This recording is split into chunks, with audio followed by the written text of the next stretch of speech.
हर तरफ मलबा बिखरा है, इमारतें पूरी तरह जमींदोज हो चुकी हैं। अगर कुछ बचा है तो वो है बर्बादी के निशान। जहां मैं बढ़ रहा हूं किस तरह से ये इमारतें खतरनाक तरीके से लटकी हुई हैं। और ये जगह जहां मैं हूं मसारका है, ये मसारका ये वो जगह है जो कुछ दिन पहले चर्चा में थी, क्योंकि यहाँ पर जो सीरिया के राष्ट्रपति हैं बशर अल असद वो यहाँ पर आए थे। लेकिन अभी मैं जहाँ चल रहा हूँ इसको देखिए, ऊपर अभी भी लटकी हुई सब इमारतें हैं। 60 लोगों की जान गई है। हालात ऐसे हैं कि लोग जर्जर इमारतों में भी गुजर बसर करने को मजबूर हैं। थोड़ा सा हम और आगे की ओर जाएंगे तो आपको दिखाई पड़ेगा कि ये इमारत अभी भी झूल रही है, यानी कि ये इमारत कभी भी गिर सकती है। लेकिन देखिए ये परिवार आ रहा है। एक हम यहाँ पर महिला को देख रहे हैं, बच्चों के कपड़े यहाँ पर रखे हुए हैं। और यहाँ से अब कोशिश कर रहा हूँ मैं आपको आगे बढ़ करके दिखाने के लिए कि देखिए इन जो मलबे के ढेरों से जहाँ पर 60 जाने गई हैं, इससे ऊपर की ओर बढ़ना कितना चैलेंजिंग काम है। यहाँ पर 3 तरफ से विद्रोहियों से घिरे अलेप्पो शहर में अब हर तरफ मलबे का अंबार लगा है। ग्राउंड जीरो से देखिए अभिषेक उपाध्याय की एक और रिपोर्ट। फ्रीडम ऐप से सीखकर क्या आप रेशम के धागे के गहने बनाते हैं? तो आप अपने रेशम के धागे के गहनों को 1 करोड़ फ्रीडम ऐप के जो ग्राहक हैं उन्हें बिना किसी खर्चे के आप उसे बेच सकते हैं।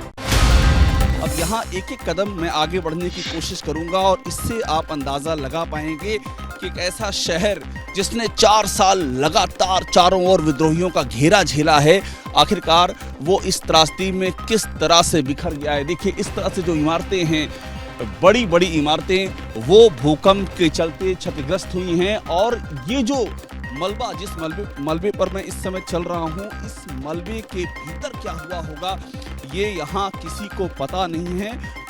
इस शहर का इतिहास जितना खौफनाक रहा है, वर्तमान भी उतना ही दर्दनाक है।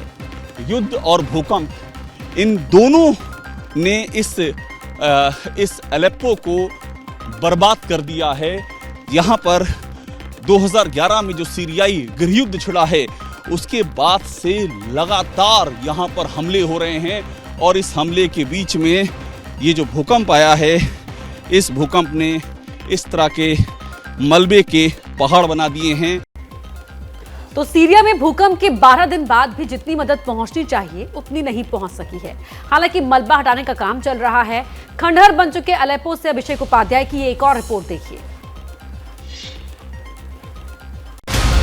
12 दिन बाद 6 फरवरी को यहाँ पर भूकंप आया और उसके बाद देखिए 12 दिन बीत गए हैं और अब यहाँ पर कोशिश की जा रही है सीरिया के इस अलेप्पो शहर में ये देखने की कि इसमें कोई दबा हुआ कोई जान, अब ये यहाँ से किसी का बचना तो नामुमकिन है, लेकिन एक जिसे कहते हैं मृतकों का सम्मान जो नहीं रहे, आखिरकार उनकी अंतिम संस्कार की प्रक्रिया तो पूरी कर दी जाए, तो वो यहाँ पर कवायद चल रही है। ये देखिए अलेप्पो में कुछ जगहों पर पूरी इमारत धाराशायी हो चुकी है।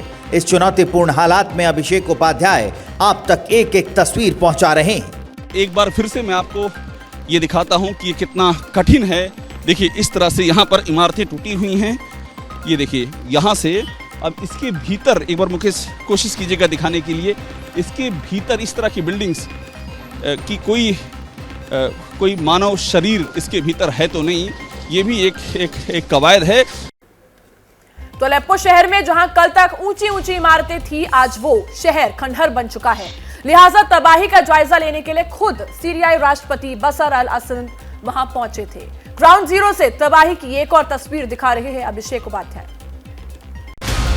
युद्ध से घिरे हुए शहर को किस तरह से भूकंप ने ध्वस्त किया है, आप जब इसकी इमारतों में आते हैं तो आपको पता चलता है। मैं जिस इमारत के भीतर से बाहर निकल रहा हूं, 8 लोग यहाँ से निकल नहीं सके।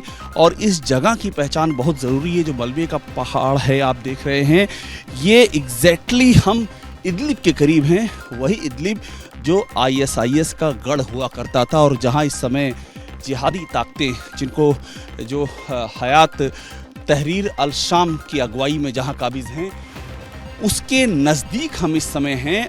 इस इमारत में जो लोग बचे हैं उनके सामने खाने का संकट है। ऐसे लोगों के लिए फल और सब्जियों की दुकान किसी उम्मीद से कम नहीं है। यहीं पर लोग दुकानें लगा करके बैठे हुए हैं, क्योंकि ज़िंदगी चलानी बहुत ज़रूरी है।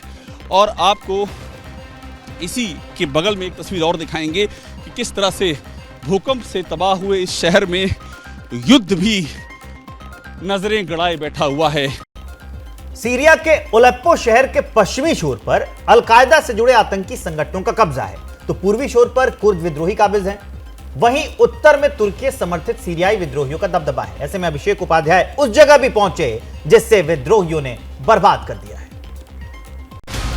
हुए शहर की तस्वीर है। एक ही शहर है अलेप्पो, एक हिस्सा भूकंप ने तबाह कर दिया है, दूसरे को युद्ध ने पहले से ही बर्बाद कर डाला है। ये लड़ाई जो चल रही है यहाँ पर साल 2012 से साल 2016 यानी कि 4 साल तक ये अलेप्पो शहर दुनिया का वो सबसे खतरनाक जगह है जो 4 साल तक लगातार घेरे में घिरी रही है।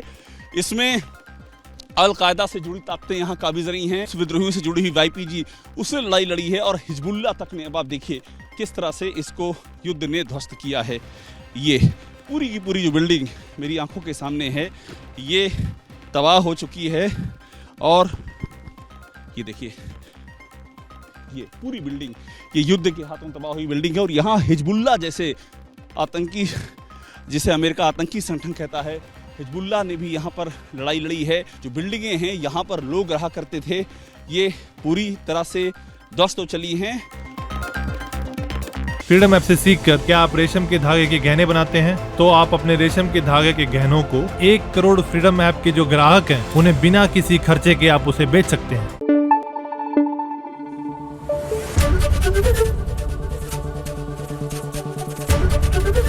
ABP न्यूज आपको रखे आगे।